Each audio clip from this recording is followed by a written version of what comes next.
মানুষ চলে যায়, থেকে যায় কিছু মুহূর্ত, কিছু স্মৃতি আর কিছু না বলা কথা। আর আজকের নিবেদন বেকারত্বের কাটলেট।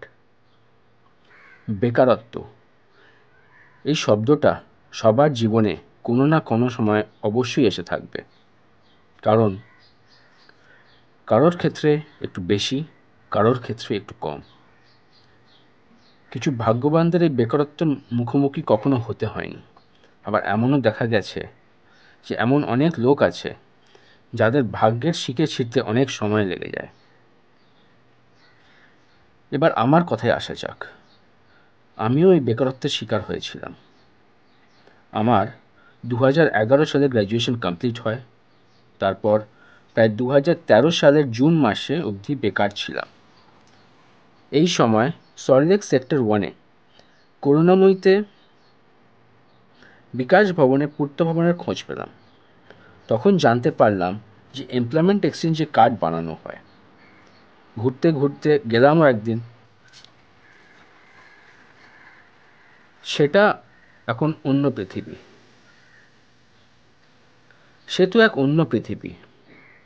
কত ছেলে মেয়ে এসেছে, এমনকি গৃহবধূরাও এসেছে। কেউ কেউ এসেছে নতুন কার্ড করতে আমার মতো, কেউ কেউ এসেছে কার্ড রিনিউ করাতে। আবার এমনও কিছু ক্যান্ডিডেট আছে যারা খালি ইনফরমেশন নিতে এসেছে। এই এমপ্লয়মেন্ট এক্সচেঞ্জ সদ্য গ্র্যাজুয়েট হওয়া যুবক যুবতীদের সামনে এক নতুন দিগন্ত খুলে দেয়। এখানে একটা কথা বলে রাখা দরকার যে এমপ্লয়মেন্ট এক্সচেঞ্জে ক্লাস 10-এর পর থেকেই নাম নথিভুক্ত করা যায়।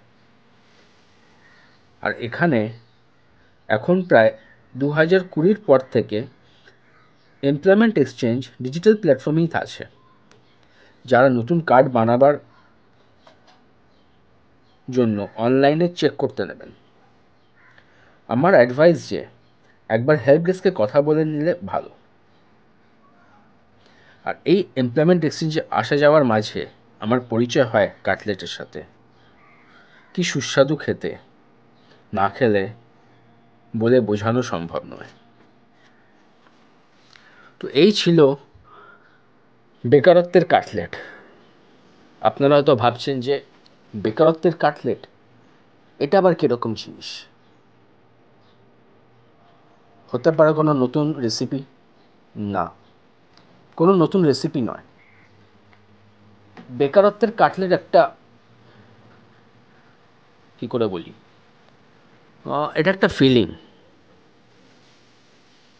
যেই বেকারত্বের সময়ই আমি একটা নতুন খাবারের সন্ধান পেলাম। দোকানের নামটা আমার ঠিক মনে নেই,